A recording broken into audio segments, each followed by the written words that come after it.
Good morning, everybody.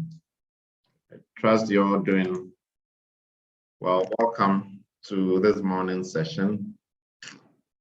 There are just about 9 of us in here. Let's give ourselves another 5 minutes to get a lot more people in, and then we can get started. Thank you.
Good morning, everybody.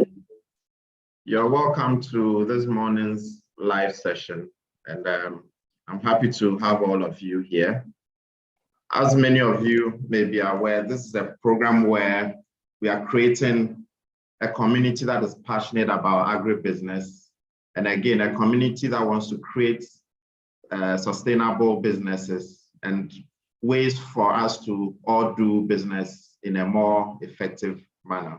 My name is Fred Phillips. I'm your moderator for this morning.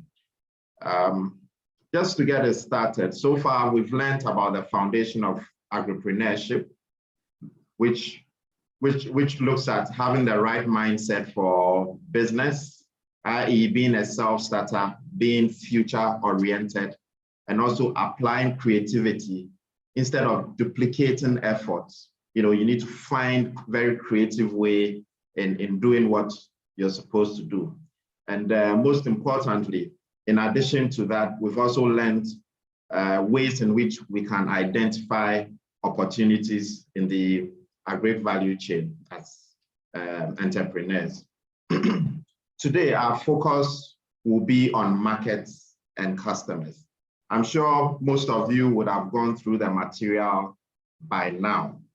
You know, yesterday during our session, we encouraged all of you to go through the materials and attempt the questions as much as you can. So I'm sure most of us have been able to do this. You've gone through the course material for today.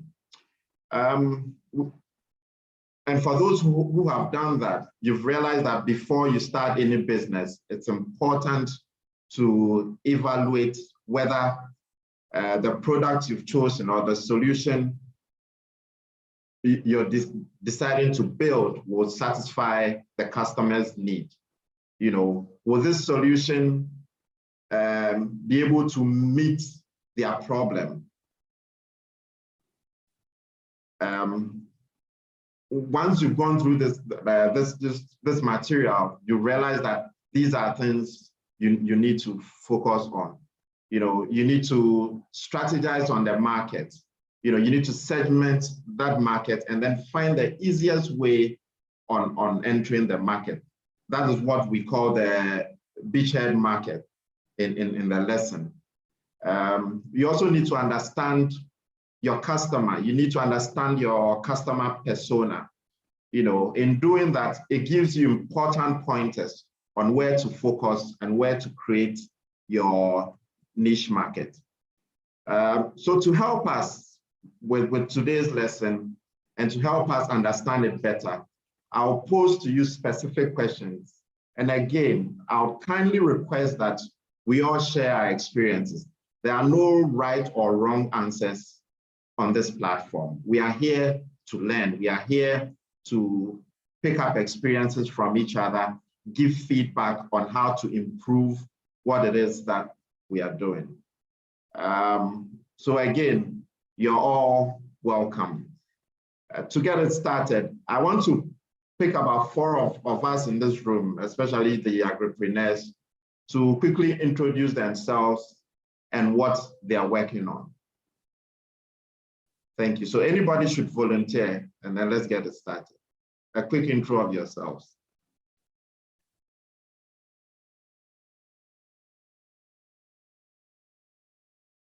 So you can unmute your mic and introduce yourself. Good morning, everyone. Good morning, Daniel. My name is Daniel Yakubu from Ghana. I currently work on, or my business is on post-harvest storage or post-harvest marketing of grains. So what we do is that we buy grains from local farmers at the harvest season in Ghana and try to aggregate this, sort it, pack it, and then supply it to bigger buyers or large-scale buyers in other parts of Ghana. Like we buy it from the northern side and transport it to the southern side where it is being marketed to poultry farmers and agro-processors who need them. Right. Thank you very much. So Daniel, I'm going to come back to you, how you're applying today's lessons to what you're doing. So just start thinking through it. I will come back to you. Thank you very much. Who next, please?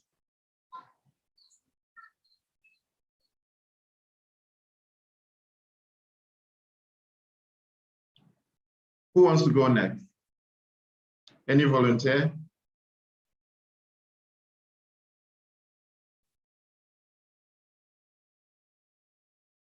Okay, so I'll pick on James. James, could you kindly introduce yourself, what you're working on?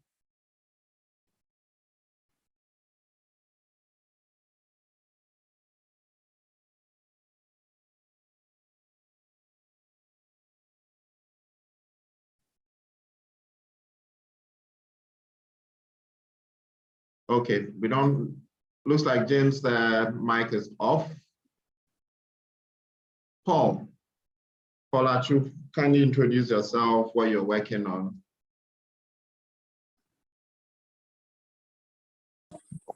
Hello.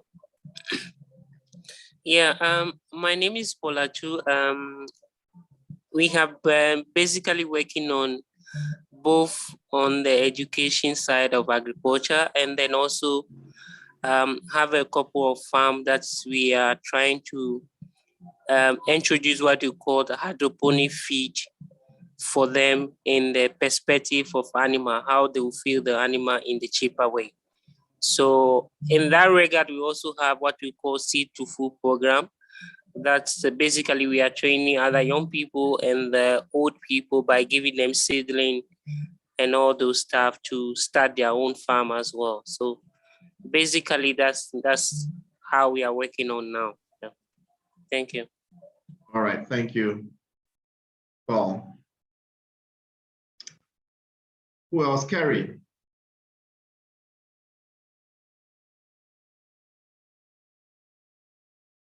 Could you tell us what you're working on? Kerry Elliott.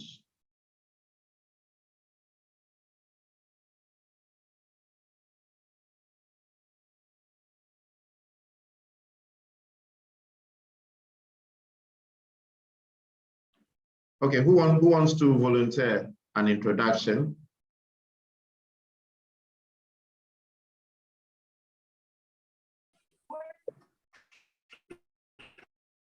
Okay, Mary. Good morning to everyone. Good morning, Ariel. Yes, so I'm currently working on looking at making input accessible to farmers. So in this modern age of technology, there are still difficulties in accessing services when it comes to inputs. So we're looking at how the farmer at the comfort of his home can get access to input markets. That's what we're currently doing. Thank you. Thank you. Yeah. Tobit, let's hear from you.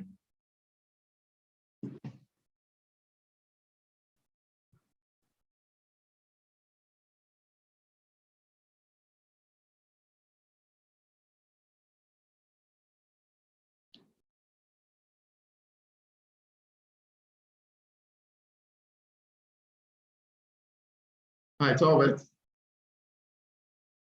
Looks like your mic is muted, so if you can unmute your mic and speak. Tell us a bit about yourself and what you're working on.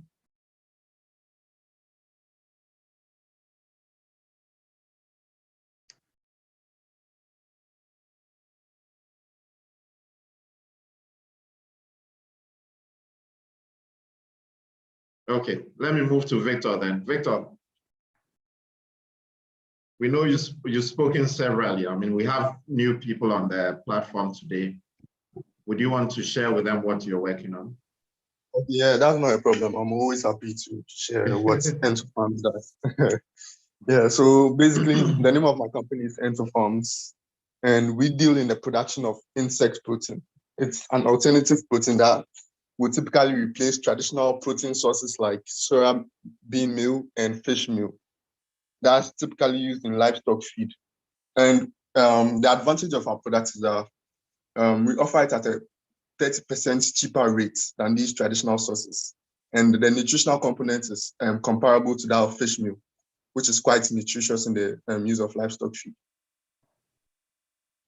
Right. Thank you very much. So I'm going to zoom into the questions now. So let me start with Daniel. Daniel, I guess you went through the material, right? What really stood out for you on understanding your customers? What really stood out for you, and how are you paying attention to that?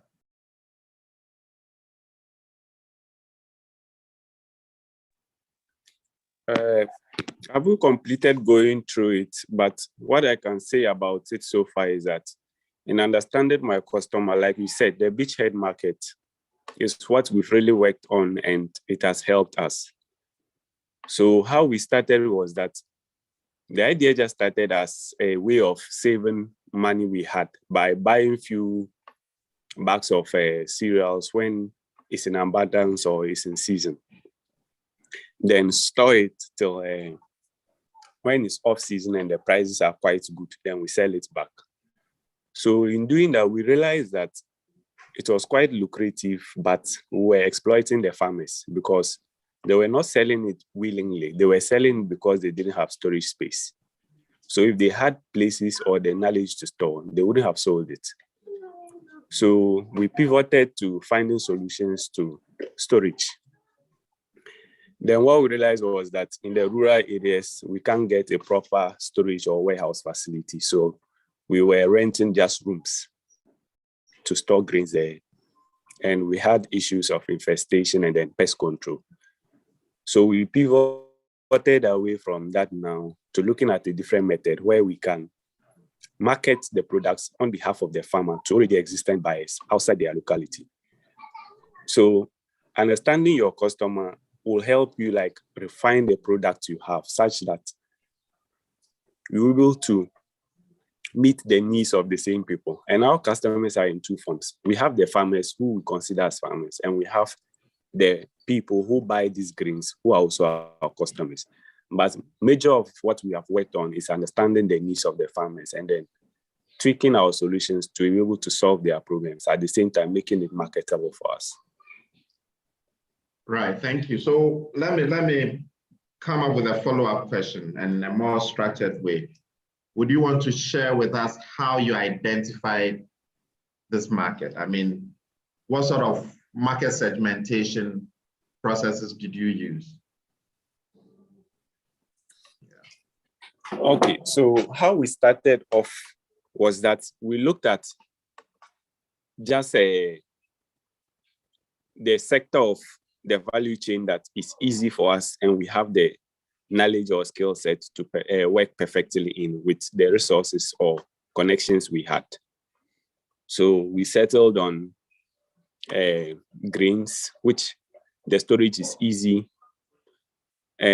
Post-harvest loss or management with it is quite better. It doesn't need stringent cold storage or other facilities compared to fruits and vegetables. And it was widely available in our area. And I also had the skills and knew where most of the production was ongoing. So once we selected or we narrowed into that, we now looked at what sort of grains and where are we buying from. Then we narrowed into farmers that are quite distant from us and have large output or yields, but little storage spaces or technology to store. Then we continued to distill that to few locations in around Tamale in northern Ghana. And that's why we worked with them. Then when you come to those who buy the grains from us, we just look at anyone who is using grains, be it soya beans, be it maize, and then we narrowed into the poultry farmers. Then not every poultry farmer buys grains. Some make their own feed. Some buy already made feed. So we are targeting those who make their own feed so that we look at them and say, okay, instead of buying 10 bags this season and then 10 bags next 2 months where the price will vary by like 30%, why don't we give you a fixed price, which is a bit above the current rate, but we assure you that it will be constant, irrespective of the time you buy from us. Then always they are willing to buy once we are able to meet their requirements in terms of the grade of maize or the grade of soybeans they want. Thank you.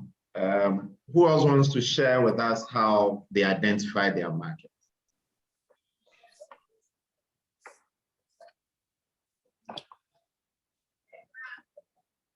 Daniel.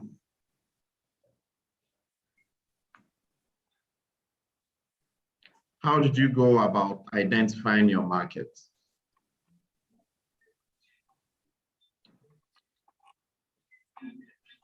So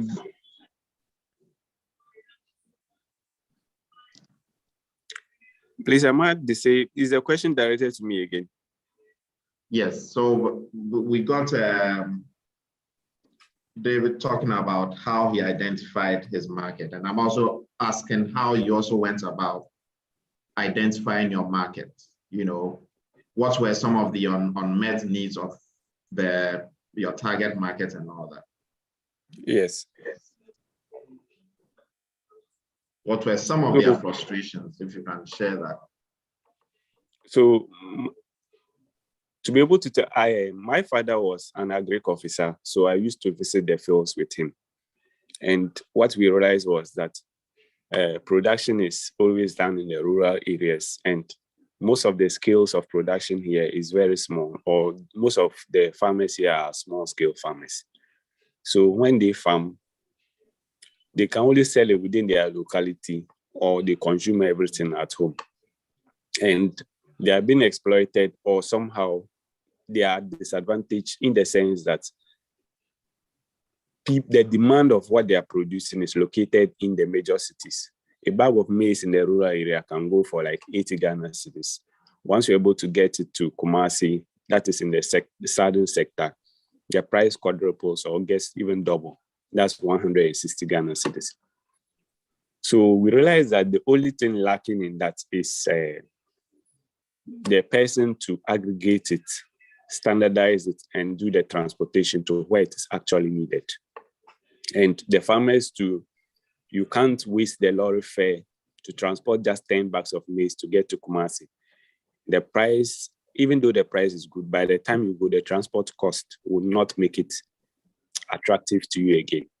But if someone takes the time to gather everything, 10 bags from one farmer, 5 bags from the other, and get it to like 50 bags, 60 bags, rent a truck, a Kia truck to transport it to Kumasi, the person stands a chance of making huge profit from it than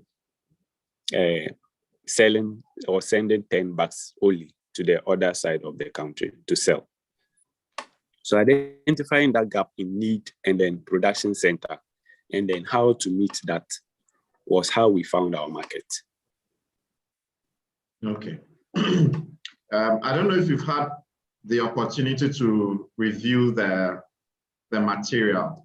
There's a part that talks about market segmentation, and I'm going to throw this to anyone who has done that. You know, part of the material talks about some key points to look at or to pay attention to with regards to market segmentation. You know, in the course of going about your own market segmentation, did you come across any of these, or did you use this approach? How different is this from what you did? Just to give you a bit of background, it says that during our segmentation, one, it should look at individuals who share a similar driver or a similar need. 2, individuals who want a similar product, or individuals with a similar sales cycle and all that. How did you go about segmenting your market? So what we did was that we were made, in the market segmentation we did, we were more interested about our competitors. So individuals who are trying to solve the same trouble or operate within the same market we are trying to do, that is the aggregation. And what we identified was that, well, there are other local aggregators available who just operate within one region or one district. So they just buy from one local town and transport it to the city market, the district level or another town's bigger market where they have their stores. They pile it up over there and sell it as and when there's market demand for it. And we're able to differentiate ourselves from them using our value addition tactics, such as being able to meet the professional requirements, such as aflatoxin levels. And if you give us technical requirements, that is, you define that the aflatoxin levels of the grains I'm asking for shouldn't be this. We are going to pay per kg instead of bag. We need it delivered on this date and this arrangement. So we're able to differentiate ourselves in that way. Other competitors we identified included the Ghana National Food and Buffer Stock Company, who buys grains from farmers, and they operate virtually the same way we operate. But what they do mainly is to mob up the market. So they only operate in seasons when there's what we call glut or excess harvest in the market. So they go in, or they pay people to go buy the grains and come and sell it back to them. And they just store it for situations such as disasters or when government needs to intervene in providing food to reduce the prices of food or to serve as aid to people in disaster situations. Right, thank you. Who else wants to share how they went about segmenting their market? I see a lot more people on now, so I want people to contribute. I mean, let's feel free, let's contribute. There are no right or wrong answers. We are here to share experiences. We are here to learn. We've given you some materials to study. How is this applying to what you already do? So let's just feel free around it, please. Uriah.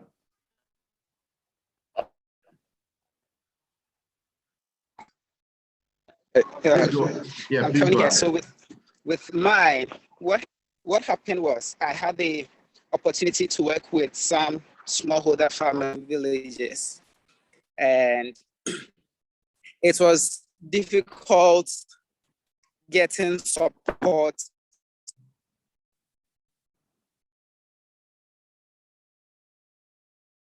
to start with. So when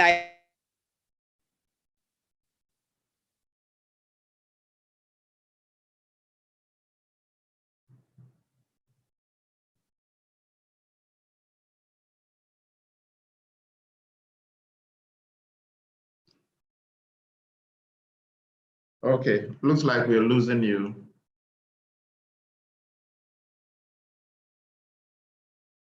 Who else wants to share? Okay, morning everyone. Good morning.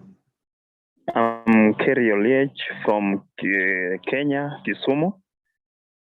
I'm a poultry farmer. When it comes to the market segmentation, we realize that when you look at the current price feeds, it is very high.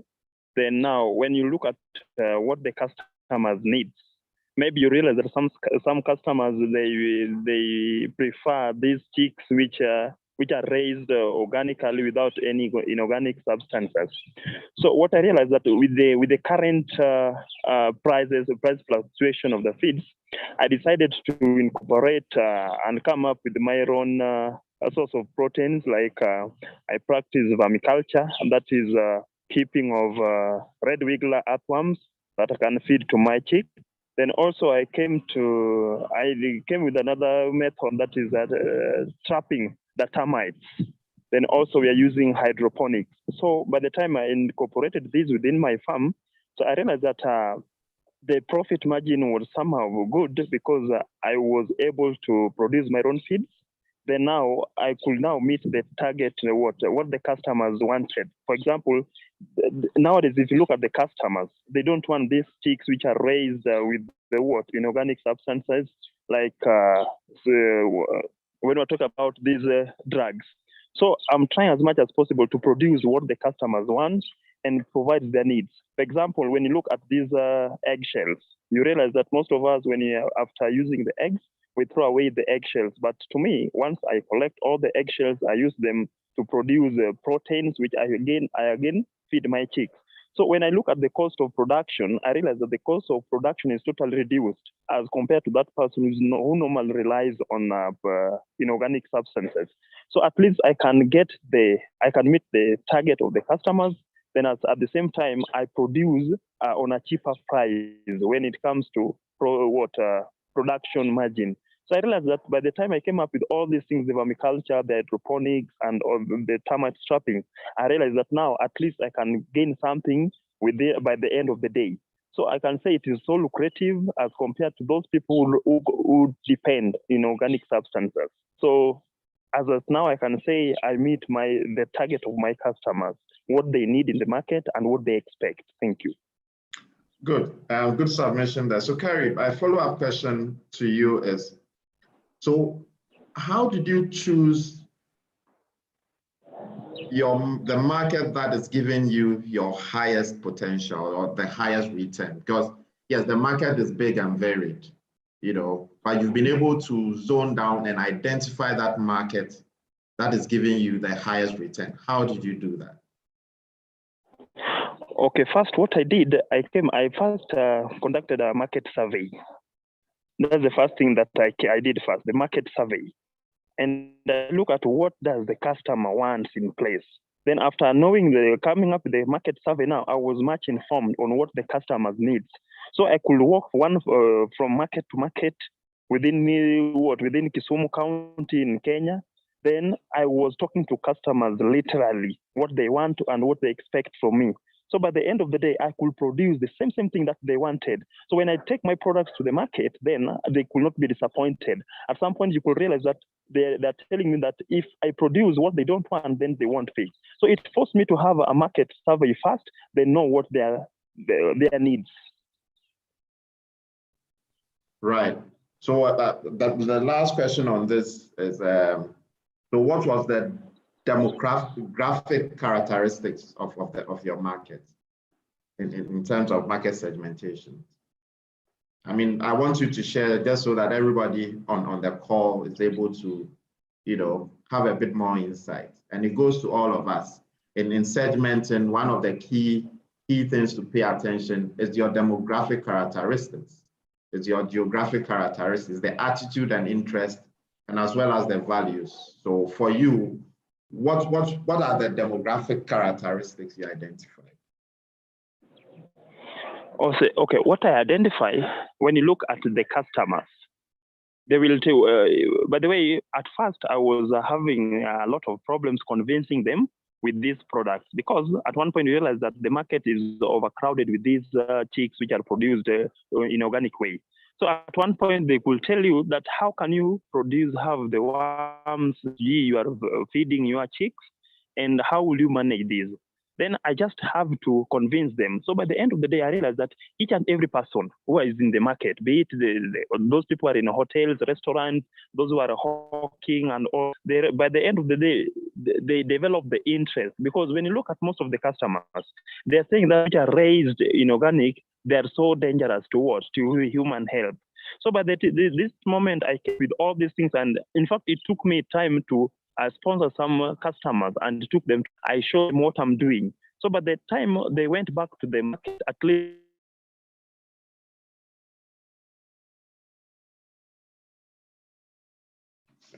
we've lost Carrie there. To us.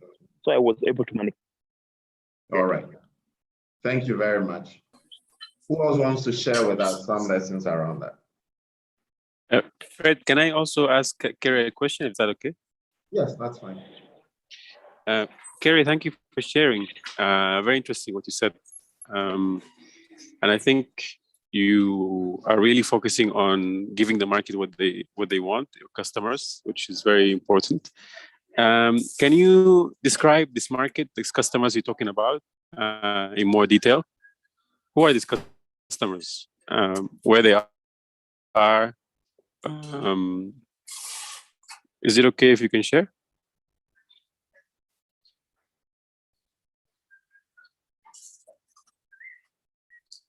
Hello, can you hear me, Kerry? Kindly.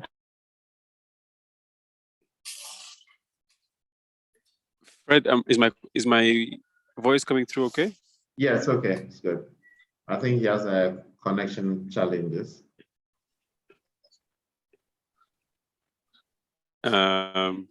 Just for the benefit of the others, so just like what Fred had described the customer so the idea of this lesson is to know your customers intimately. You have, for you to be successful, you really need to do what Kerry just talked about, to know the customer, what they want, and then give it to them exactly what, how they want it. So the idea or the goal is to find a group of people who experience a similar need, who you can deliver a solution to them in an easy way. And that's what Fred's talking about, is segmenting the market, because the market is huge. When you talk about a customer, there can be millions of people. You cannot attack all those people at the same time. So you have to identify a small segment that has the biggest need, and you conquer that segment, and then you expand to other segments of the market. So that's the idea. So the lesson is designed to help you have an intimate understanding of your customer. Describe the customer exactly, their targeted segment. In that segment, profile the customer, and in that profile, you choose one person who can become the persona. So all your, if you're talking to anyone or from outside of inside your company, you can describe the company, the customer exactly in detail. Their name, what do they do, what is their biggest need, where do they hang out, what do they do after work, what are their hopes and dreams. And this will help you later design your everything else, how you can reach the customer. So this will decide your packaging, it will decide where you sell, it decide how much you sell, it will decide what marketing do you use, because you have an intimate understanding of your customer. What do they use? Is it WhatsApp? Is it Facebook? Is it newspapers? Is it radio? So then you can target that market using those specific. So this is the kind of specificity that this lesson will try to take you through. Like Kerry said, he's in a good place. He has done market research, understand the gap, understand the value chain, understand where is he in the value chain. He chose the opportunity because it suits the market and his resources. He's well positioned to take advantage of that opportunity. But now you have to evaluate and talk to the customers. So if talking to the customers, you talk to everyone. So you have to decide who you're going to talk to first. You cannot do market research millions of people. So that's why you zero in on a specific segment that you are targeting. And then once, if you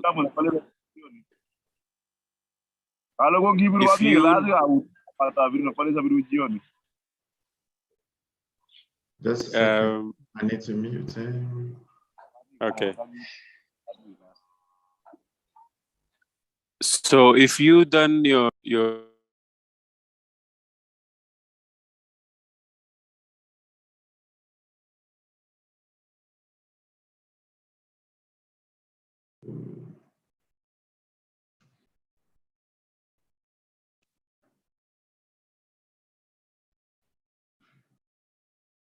Mo, kindly unmute and speak. You're muted.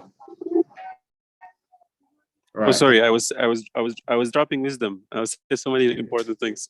Yeah. No, but that's the idea. So I wanted to ask Kerry some questions. Sorry to interrupt. No problem. I have a few questions for you, Mo, or I need you to make a few clarifications between you and Benjamin. Could you also share with them what the beachhead market is all about with regards to what you just described? How important is it, and how to go about it? That's an important concept. Yeah. Anyone want to have a go at it before Maybe if anyone want to explain to us what is the beachhead market is, why is it important? You can use your own words or you can use your own business as an example.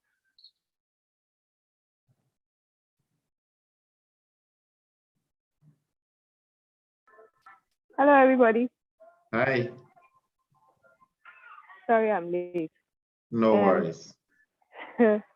So, what I understand about the beachhead market is that it is, so you check out one of the, after you try to segment your customers based on the feedback you get, you try to look at who, based on the product, is the easiest to serve, and who is among the most profitable segments that you have analyzed. And then you try to, based on their needs, serve them first so that you can scale as you meet more and more customers like that. So I think it will be, let's say, the easiest market you can serve. Then, based on what they like and based on what the feedback they give you and based on how profitable it gets, you can enter into more difficult segments of the market. Or at least you've conquered the easiest part.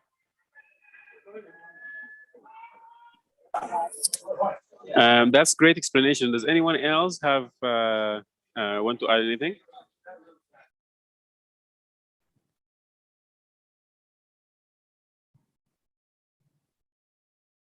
I had actually raised your hand. Can you just give a go at it? All right. I think it's very important. I'm just giving a typical example on that regard. For example, in our center in the Ho, where we actually produce a kind of vegetable and all those stuff. So first of all, we identify there's an estate, a Mauli estate. We identified a customer there. And then we then give them what we call the okra and cabbage. So we sell it out. So when we sell it out, the following day, the woman calls us back and then says that this particular person also needs that particular okra. So we then segment and then we sell it. So from that perspective, I think it's basically about after you segment your customers, it turned out to be more like a referral, like our sister said, the easy way. So now we're trying to figure out how can we get more into the bigger market, in the main market in the whole.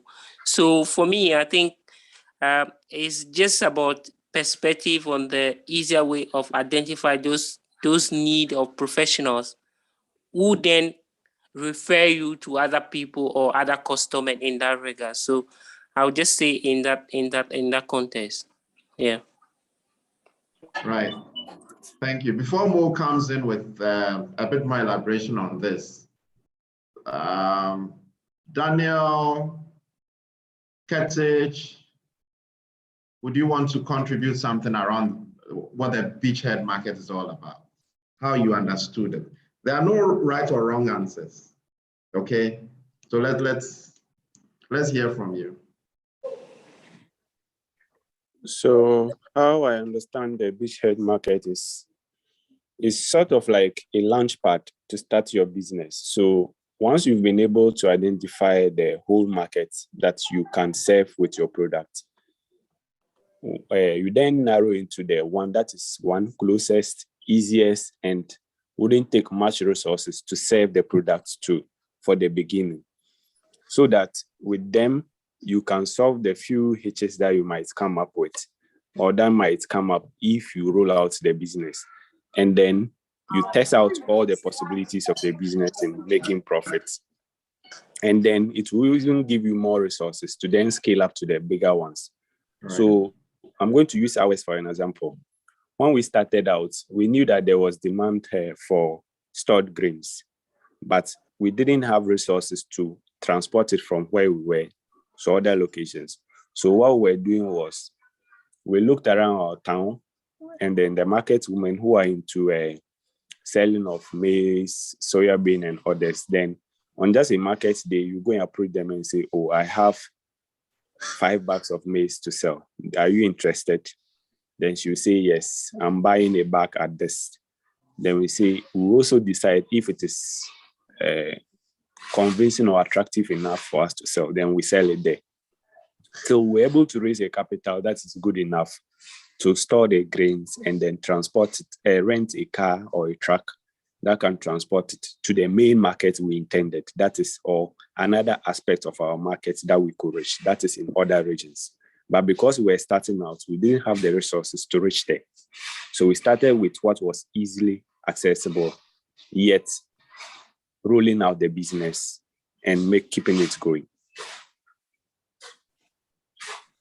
Right, thank you. Over to you, Mo, and then we can move on. I think they said it all. I don't know what to add. But Daniel, Daniel, I want to ask you. You had a perfect explanation and a perfect example. Why didn't you want to share until Fred asked you to share? And then I also want to ask you the word launchpad. Did you read it in the slides? I can't remember. I'm wondering because during the Uganda training, someone else explained the concept using the same word. So it's funny that you are in Ghana and you use the same words as someone from Uganda. So I haven't gone through the slides completely yet, but that word seems to perfectly explain how we understand it or how I understand it. Yeah, I think we need to add it to the training. No, it's a great explanation. So just to give you a background for those who haven't gone through the slides, the term comes from the military. If you're invading a country, you don't just go and invade the whole country. No, if that country has a beach access, you first land a force in that beach. You control that beach, and from there you launch your operation to invade the rest of the country. That exactly happened with the Second World War with the Beach of Normandy. So the Allies landed a force. It was a fierce battle in that beach, and then once they won that beach, they controlled that beach, they won the war, basically. So that's where so your market is the same. You have a huge market. You cannot conquer the whole market. So you have to attack that small segment that has the biggest need. And like Daniel said, to give you the resources to give you a launch pad for you to launch to other segments. So you find that small segment that has the biggest need, and then you attack that one first. So that's the idea. And so that's why your market segmentation is very important. You divide the market. The market is not a homogeneous group. There are so many different small groups in the market. It can be based on gender. It can be based on, I don't know. For example, we were working in Ethiopia, and we found out that dairy farmers who keep their cows inside the house have different needs than dairy farmers who keep the cows outside of the house. It's completely different. And those, for example, who are headed by a female household have different needs than those headed by a male household.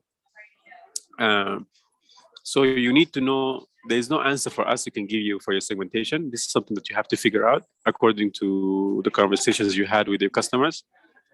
So you divide them according to specific needs they have. So that's it. And then you find the segment with the biggest need, and then you attack that one first. It has to be small enough so you can dominate. It has to be small enough so there's a word of mouth that can spread easily. And then that will give you resources, will give you some money so you can launch your next attack on the bigger market. Right. Thank you, Mo. Anyone here who needs a bit more clarity around this before we move into how to verify our customer needs? I mean, based on all the examples we've shared, how do you verify the needs of the customer? It is so critical. Again, I'm happy about the discourse that is happening, and on the verification of customer needs. I also want us to share some of the examples. And again, for those who have reviewed the material, how you are applying this or how you intend to apply the learnings from the material. So again, The floor is open. Anybody can contribute on how to verify the needs of your customer.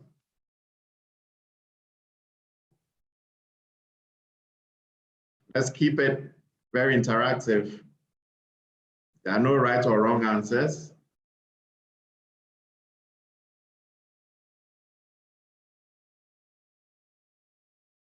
Edmond, we haven't heard from you today. Tell us, how have you verified the needs of your customer? Share with us your story or how you intend doing it. Edmond Senior, Lomovi, can you unmute and talk to us?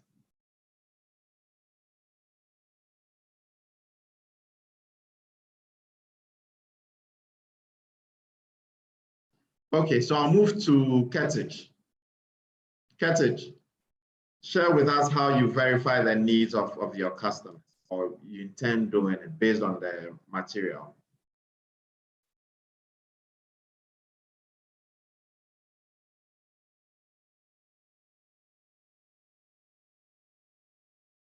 Okay, so I'll go to my regular speakers. I'll pick on Victor Boafo at this point. Victor, can you share with us how you verify the needs of your customers?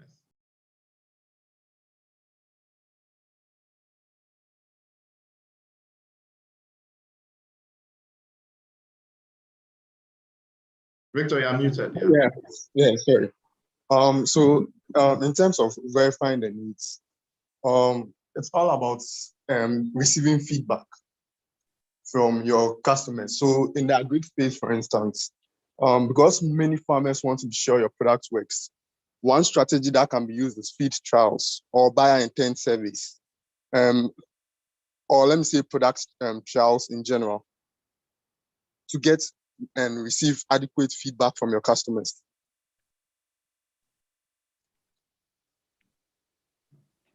Okay, so apart from the feedback, I mean, with regards to their needs, how are you able to pick that from them? I mean, what sort of methodology, what sort of strategy did you use? Because you could go up to a customer, speak to that person, but you may not be able to get what you're looking for. You have to attack it from a very strategic viewpoint. How have you been able to do that?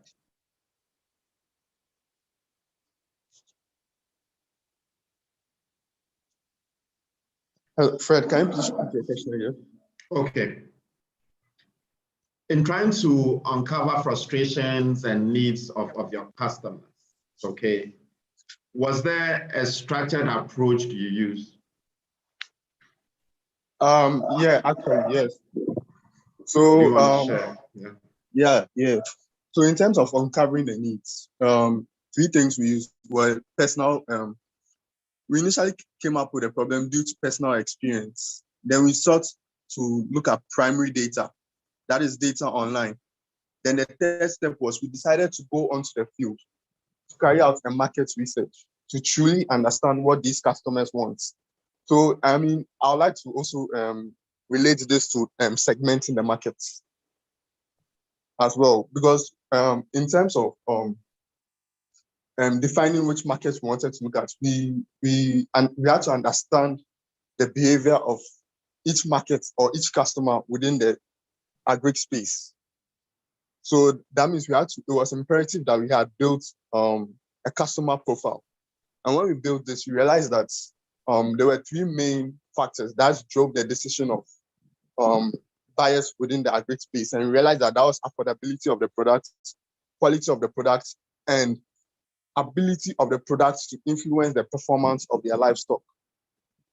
So looking at these three things, we were able to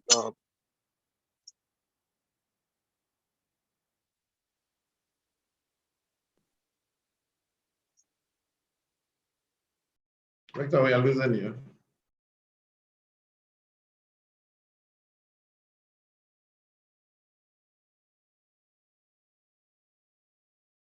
All right. Who else wants to share the strategies they used in verifying customer frustrations?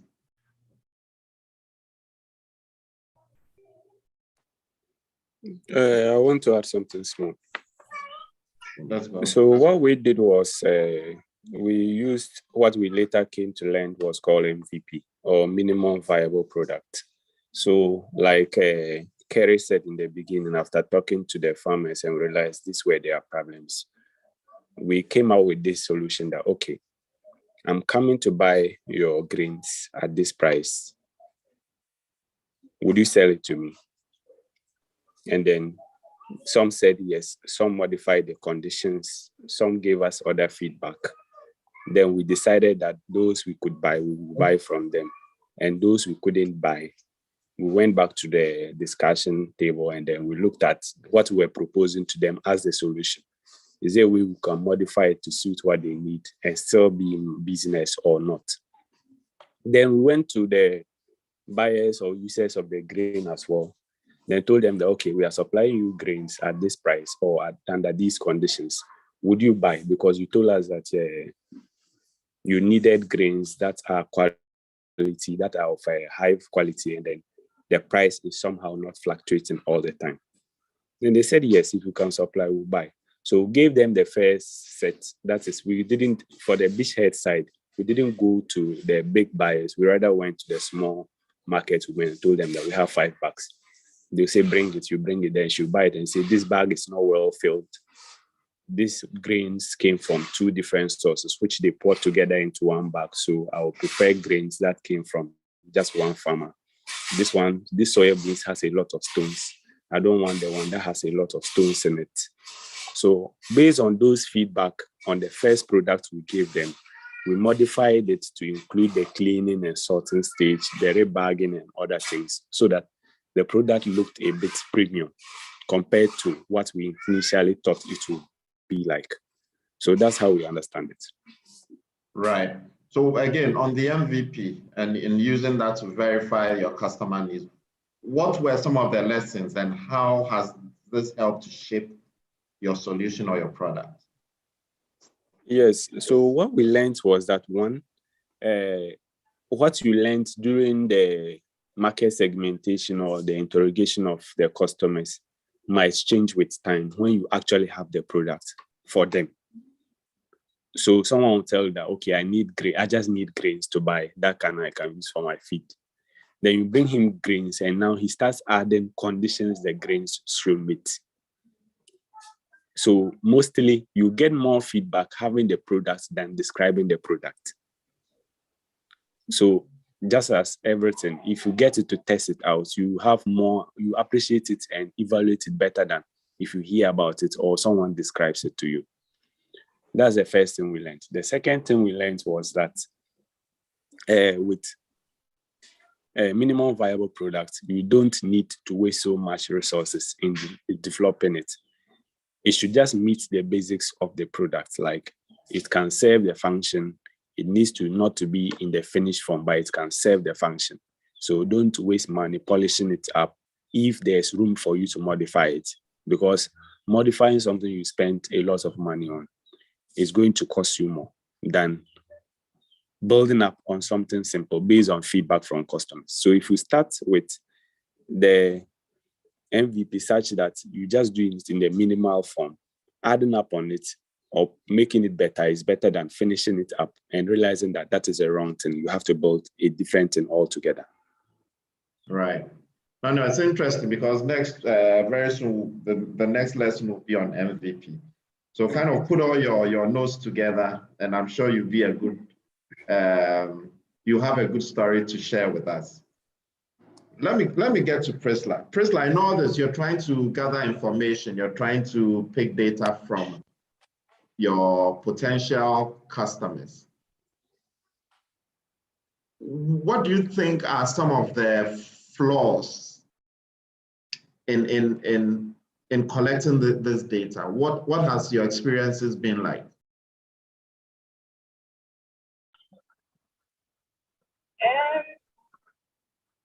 So you go to the customer thinking they want ABC, and then you get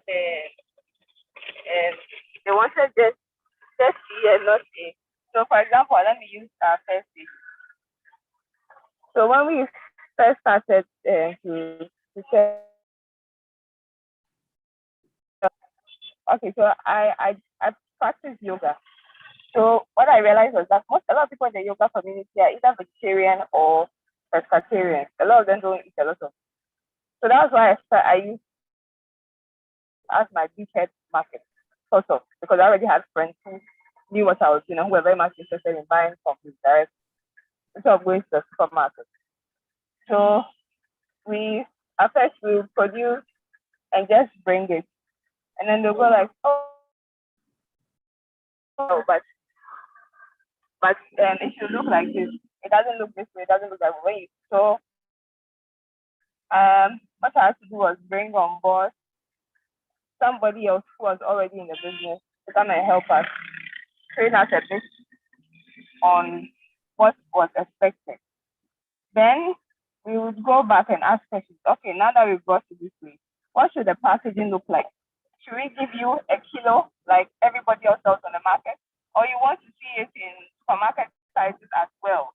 So instead of just always selling a kilo, maybe you pack it in single serving, like maybe just 100 grams. Maybe I want just 100 grams to cook today, and I'll buy again tomorrow. But I don't want 1 kg to put in my fridge.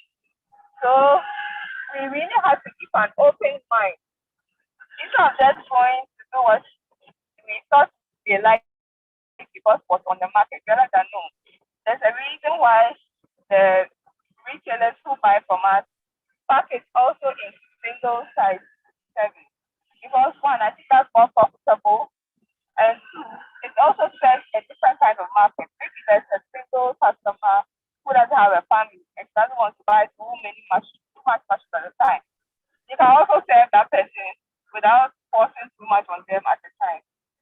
So we really have to learn a lot and unlearn a lot. Try different packaging and type of packaging that we realize works across board.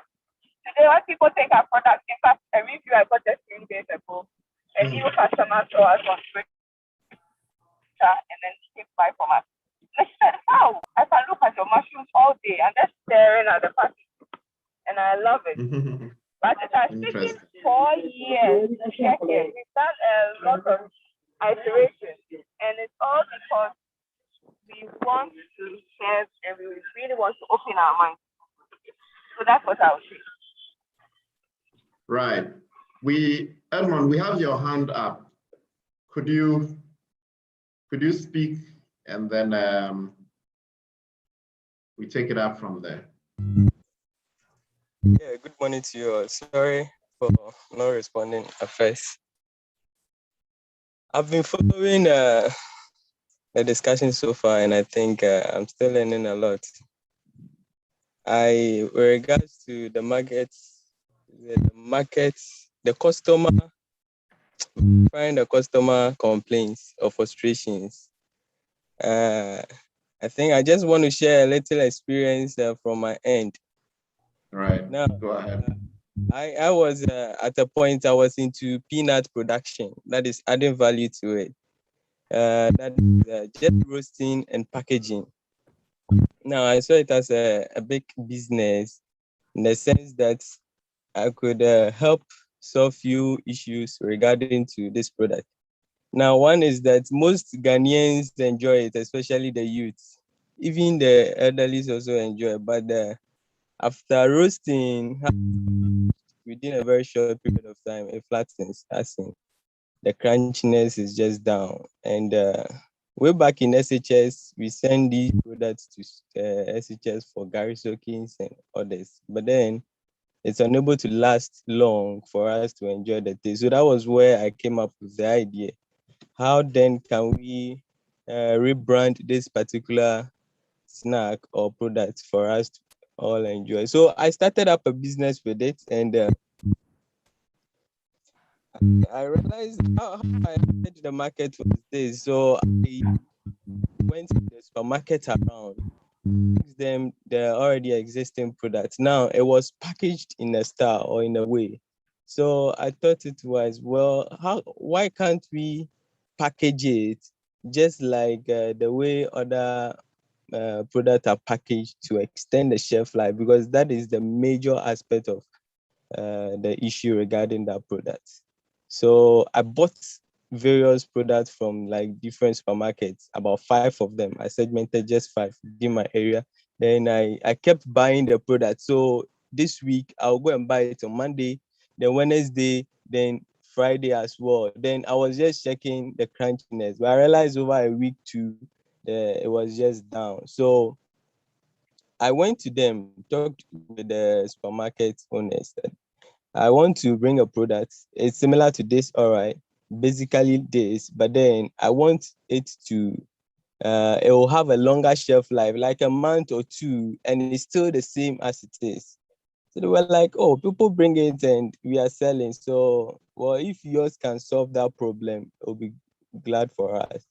So for some of the shops, I sent it and they were like, no, we can't take it because it wouldn't move. It wouldn't. And I was like, oh, okay. If that is the case, let's just give it a try. Okay. So some of them reluctantly took it, but then I gave it to them just on a free base. I wasn't taking any money. That was my first attempt. So let's see how it goes. Then we see how it will pick up. So I realized, and it was surprisingly just after a week, they started calling me. Like people want the product. When are you bringing the product? This and that, this and that. So that was how it picked up. So every now and then when I supply them with products, I try to ask them, what are people saying about it? So some were like, okay, maybe the labeling, or you can try and do this. Some of them get banned. So I always take feedback as well. So I think customer frustration, I'm actually yet to look at the cost outline, but then these are basic experience from my end, trying to engage either.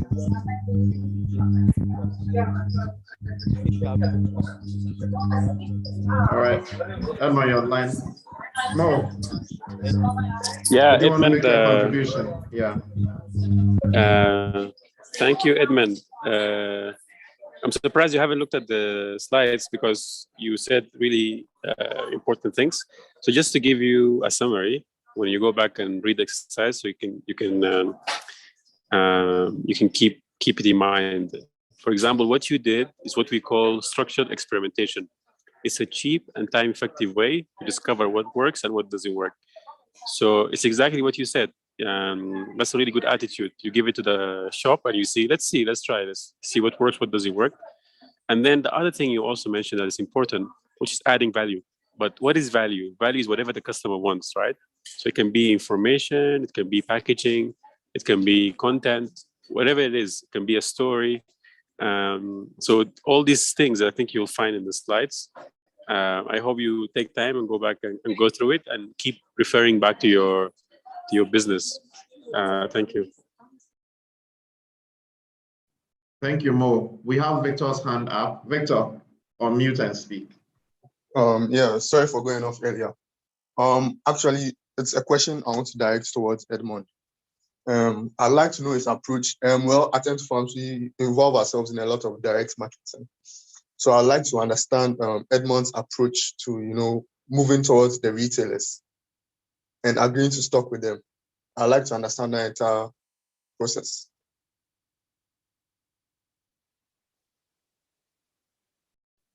Edmond, over to you. All right. So my approach, I wouldn't say it's structured just like Mo just made me understand, because I didn't actually have a structured formula. But then just a young guy trying to come up with something so passionate about Greek. I was just asking people, trying to figure out in my little studies.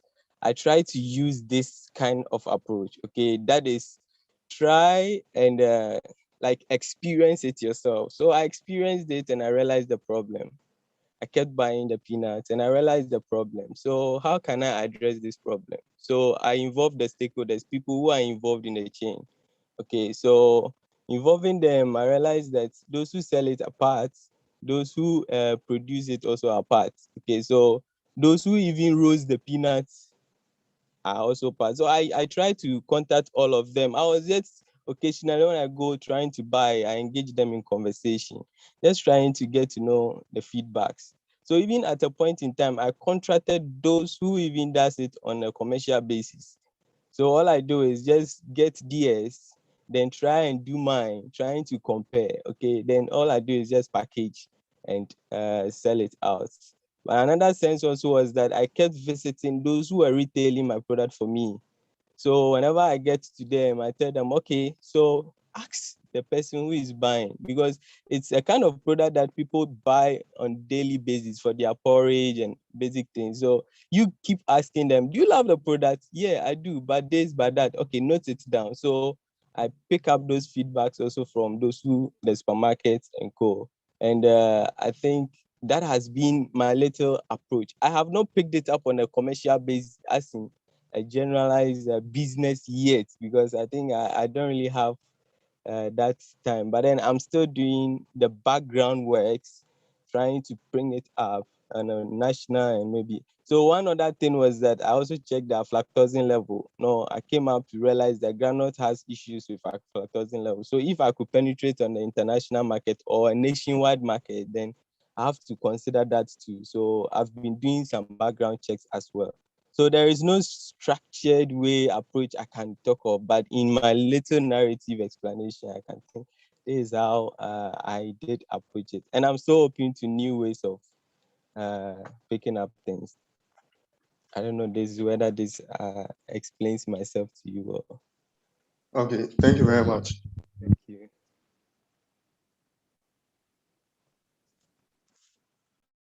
Any other comments? I haven't heard from Wycliffe. Wycliffe, would you want to share with us your story around verifying the needs of your market? And then I can move to the next session, please. We haven't heard from you today. So if you can unmute and speak.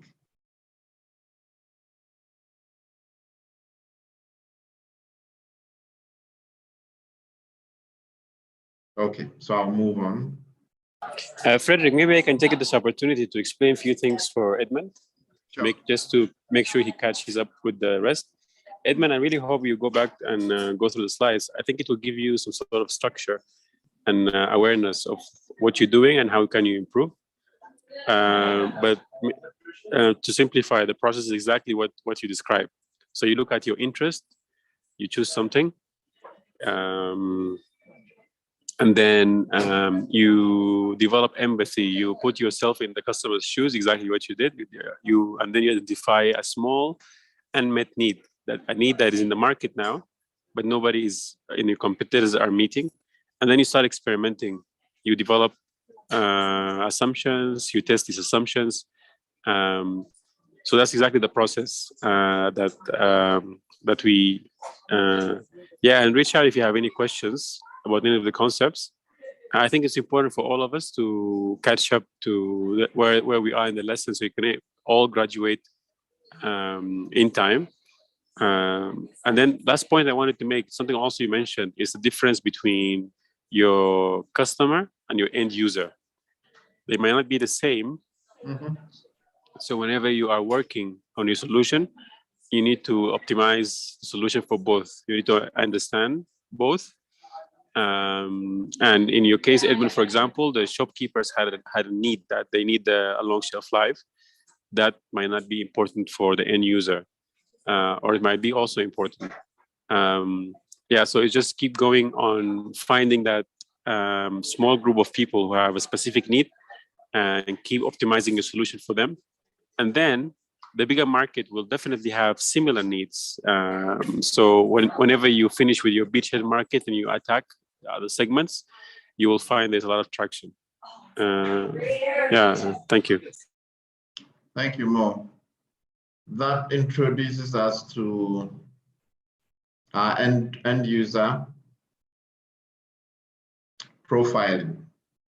You know, we've spoken a bit about that, but in the interest of time, just as Mo said, there's a clear distinction. So let's go through the materials and be able to identify that clear distinction, just so that we don't confuse that. So a few takeaways on trying to verify your customer needs. You know, you need to try and approach your primary target markets. You know, find out what they experience as a problem, what their preferences are.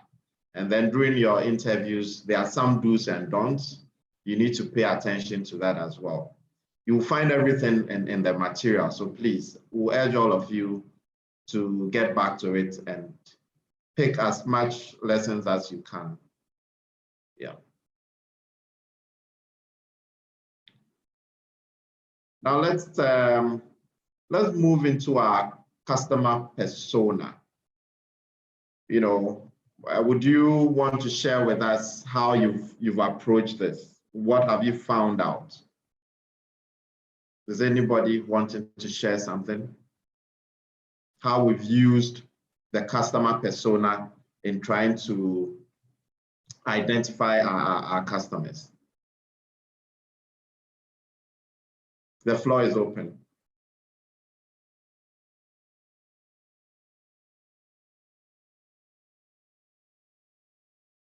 I have Omar. Omar hasn't spoken the whole time. Omar, would you want to do a quick intro of yourself? Who you are, what you're working on, and how useful this course has been to you. So Omar, over to you. Unmute and then speak.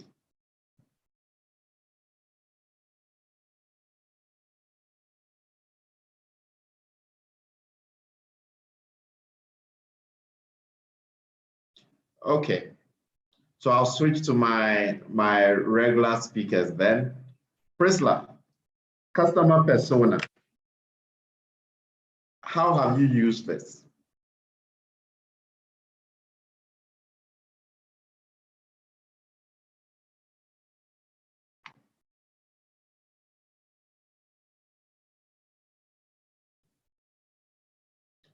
Priscilla, if you're speaking, you're still muted.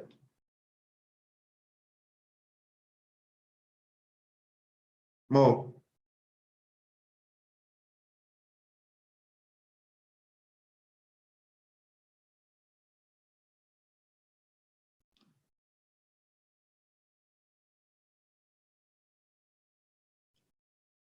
Okay, Victor, would you want to share with us how you use customer persona? Yeah.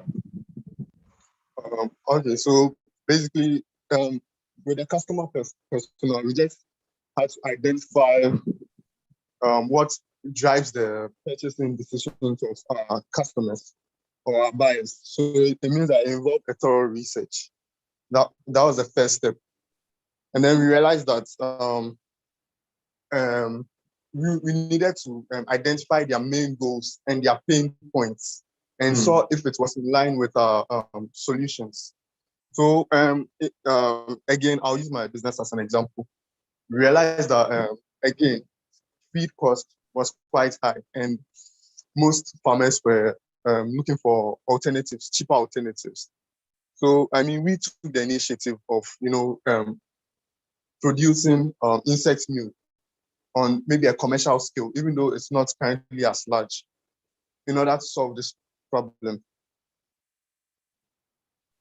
I don't know if that's clear. So if I'm to break it down, so if I'm to just break it down and making a summary, we identified their goals, their pain points, and then we looked at how our solution could help solve their problems.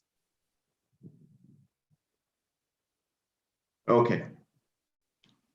Thank you, Priscilla.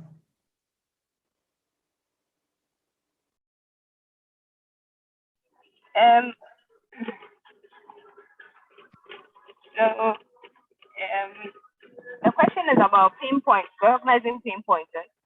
Yeah, of your, using your customer persona to really zero down on what their needs are.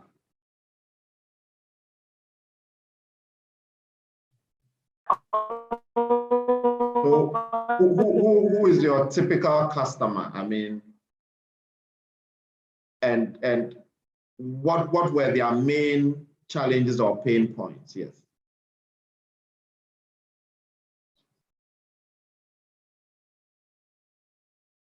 Okay.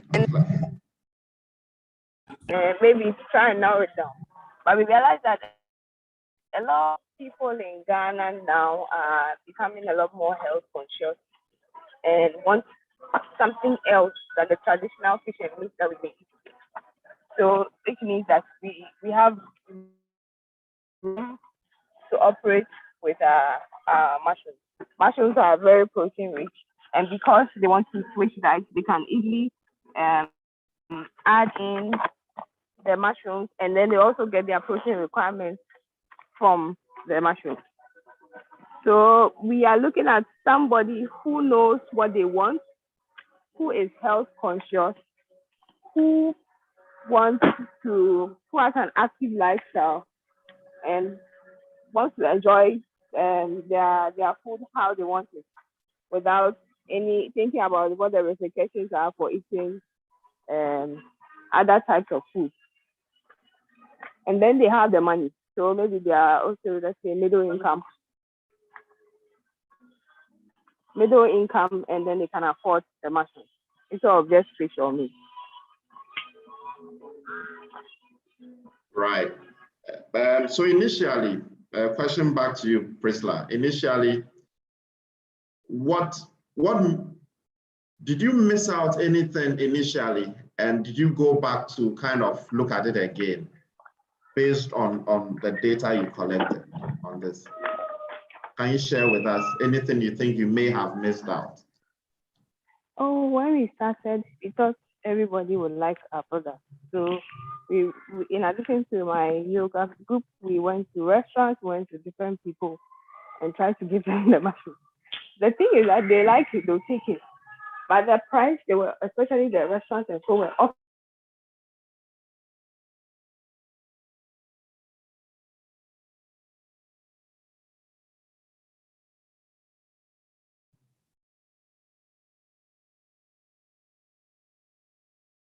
Okay, we've lost Priscilla. The people who want the product fresh, want it when they need it, and then who would pay for it, who pay a premium for it. So, and yes, at first we thought it was just, just go and serve everybody and then let's move on. But we have to come and get back to the drawing table. So now we still serve restaurants and other people who take in bulk, but the majority of the people we deal with are home. So we get more for our hard work that we used to get. Right, and this has shaped your product, I think. Yes, it has. Okay. Kerry, would you want to also share with us how you used your customer persona to really shape your product?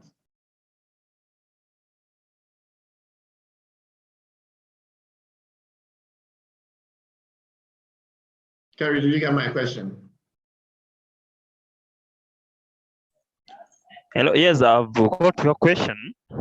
Yes, on the use of your customer persona. How have you used it in the past, and how did that shape your product or your service to the customer? Now, in this case, yeah.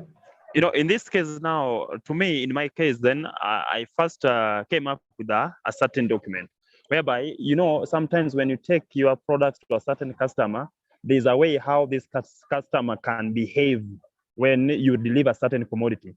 Let's say, for example, if I decided to deliver some chicks today, and when you look at these chicks, they're totally different with the ones that I delivered the other time round.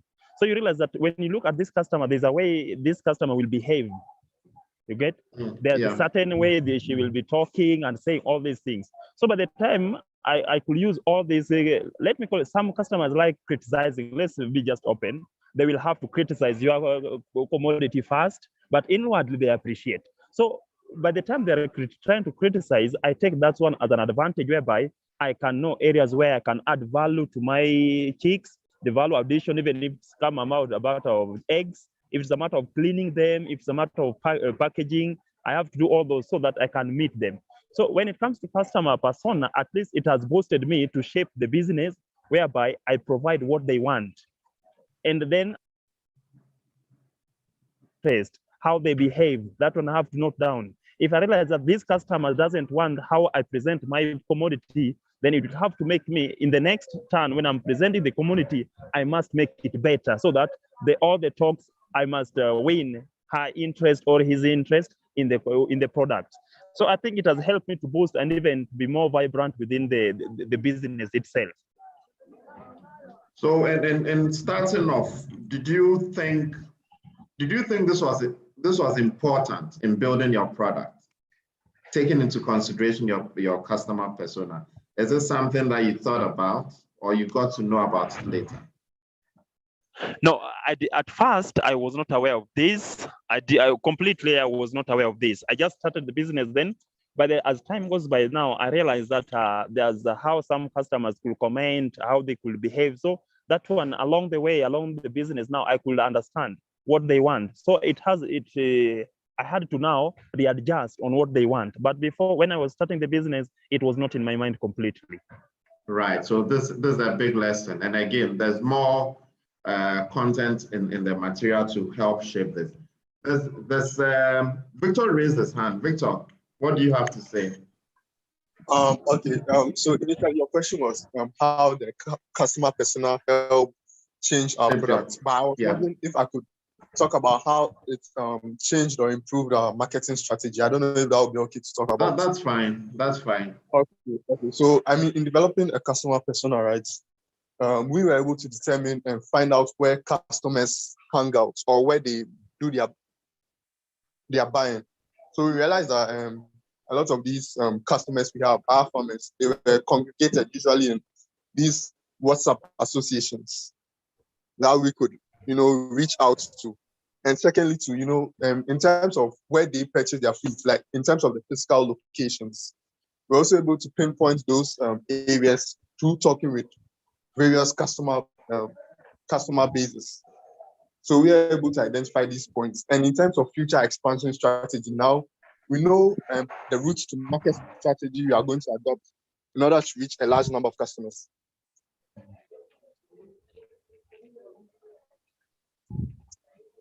So in effect, it just helped us develop and improve our routes to market strategy. Right. Thank you very much. Who else wants to contribute to this? The floor is open. Carrie.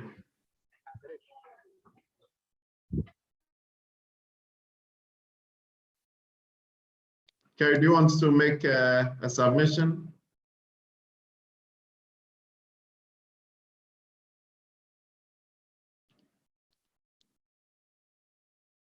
If not, Wycliffe, anything from you on customer persona and how important you think that this is?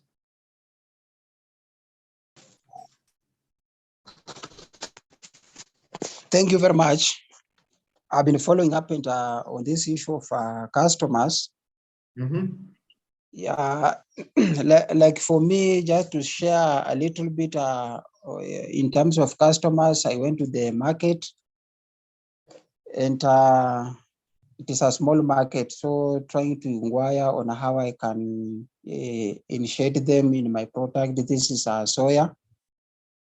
So at first they accepted and they were so much willing, but then maybe to share about the frustration which I got is that when I went with now my product, that now this is the product and with the agreed price, now again, the customer of mine told me that, now I also got another customer, another supplier who is now bringing, so how will we go about it? But now will you accept to make some changes on the agreed price so that I can buy it? And I told him, okay, let me consult a friend of mine, because we are doing with a friend of mine, then I will let you know. Then I went back to my agricultural officer who gave me this idea about soya and the demand is so high. And alternatively, this agricultural officer told me that instead of struggling with them, take it to our Kaliro. We have an agricultural institution in our county. So I had to take it there. It was only 25 kgs. And when I take it there, they purchased it on a good price. And they also encouraged me that next year I should maybe do it on a large scale farm so that I can get something good from it. So this is the frustration from my customers, but then I'll not give up. I'll also continue. You know, I had a small quantity of it, but if I produce more quantities, like maybe 5 bags, you know, instead of taking it to the agricultural officer who is at least far, to cut on transportation cost, I can be supplying to these markets if we will be in good terms and maybe have something, maybe like a written document that I'll be supplying. So I'll make sure. I think with that one, he or she will not maybe say that this price, deciding that we can maybe make some changes. I think it will be on a fixed price and my business will grow on well. So I'm very much encouraged about doing market segments, maybe linking with other people who are doing the same commodity and maybe sharing some of the ideas. And I think it can be a good way of maybe, if I cannot sustain my customer by supplying, I can also share with them.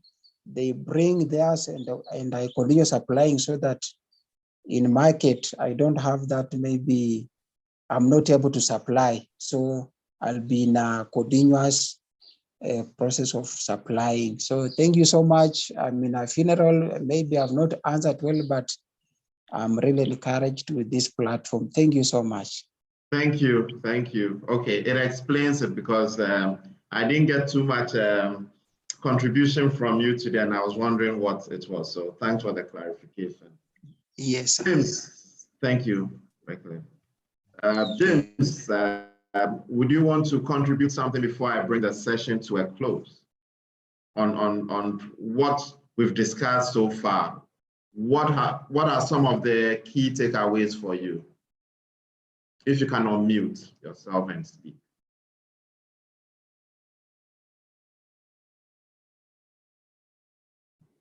Okay, so we still don't have James.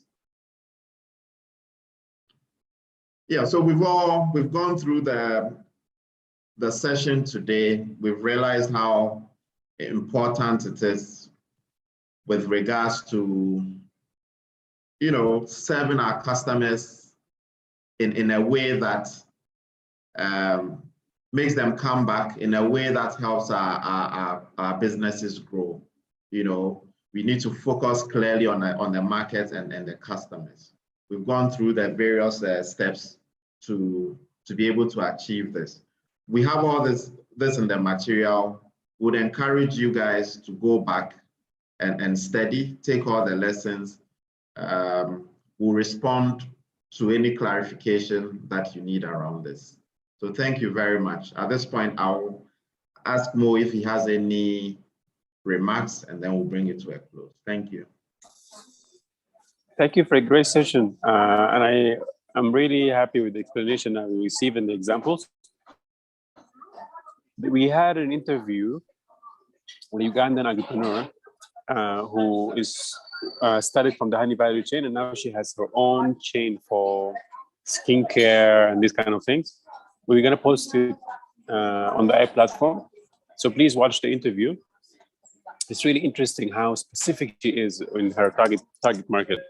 So when you ask her about her customer persona, it even has a name. It tells you it's this person who has 2 kids, who's health conscious. This is where you can find her. This is where she shops. This is what her frustrations. So I think we need to get to that level of being specific. But I'm really impressed with all the explanations and the session. It's very interesting.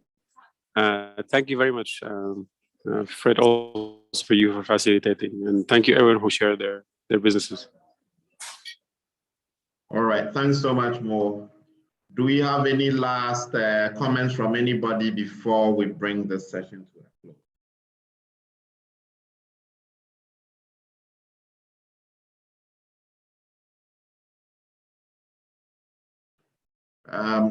So there's a question from Edmond. Edmond, can you unmute and ask the question? All right, sorry, a quick one. So when we look at the learning modules, I want to find out, is there any command that can easily print it out as a PDF? No, sometimes reading from the machine sometimes is a little challenging, power outages and here and there. So if maybe I could print it out, then read, then later come to the exercises, I think it will speed up my game for me a little. Wherever I am, I can just pick it up and start reading in a PDF format, printed. I don't know. Mo will take it up. Mo. Thank you, Edmund. I will try to find the PDF version and send it to you. But we also had this question yesterday. And Victor, our community manager, he proposed that you download it in your mobile as an image, and then you can go through the images. If that doesn't work, I'll try to find the PDF and share. Give me a few days to figure it out. Okay, thank you so much. I will share in the email. Right. Thank you, Mo. Any other questions from anybody with regards to the use of the platform or any challenges you may be facing?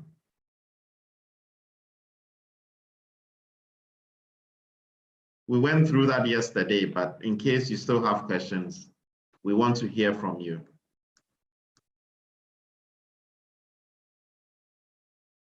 Right. So I would encourage you to also speak to your colleagues who don't show up for these lessons. If you know any of them, try and point out to them how interactive these sessions are and how interesting and informative it is. So let's encourage the others to join. You know, I mean, post this session, you can do that on the platform, and let's encourage each other to be part of it. Okay, because there's a huge number of us on the platform, but then during the sessions, we don't have a lot of us. Let's try and encourage our other colleagues, our other entrepreneurs to be part of it. Okay. Yeah. Right. So Priscilla, you have to be one of our biggest cheerleaders. Encourage others to join. Excuse me, Frederick. All right. Thank you very much. Thanks for your time. Thanks for everything. Thanks for all the contributions. It's been very interactive, very rich submissions, and enjoy your weekend. We'll see you on Friday and again on Saturday. Curtis, you have a question. Kindly ask the question and let's give it. No, it's just a clarification. I wanted. There is a member. There is a colleague, Lucy Mitei, and she said she works in supporting agripreneurs to access financial advices in East Africa and Ethiopia. So I've tried to text Lucy Mitei the email which she provided. I don't know if there is a problem with the email. Right. Over to you, Mo or David.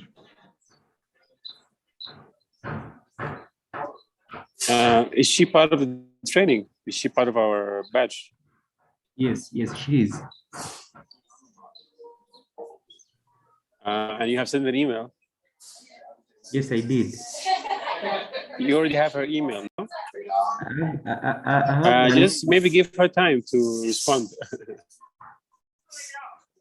I have an email. Have you maybe to? No, I have an email. Try to network, Cartridge. There is an email which please she go ahead. provided. There is an email which she provided, and I'm not sure if the email is correct because I've tried to send her an email, but it is not going through. So I wanted to clarify if the email is correct. I wanted her to clarify. I wanted her to clarify if the email is okay or something.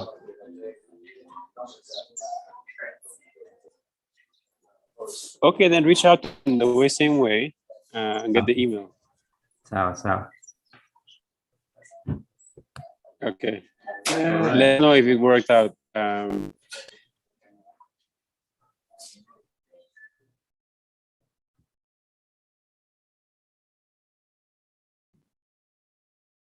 Okay. Thank you, everyone. Please feel free to leave the call. I think people just want to stay. It's a very nice session. Yeah. Enjoy your weekend. Enjoy your Saturday. Yeah. Yeah. And You stay safe. too. Maybe we can stop the live. Bye.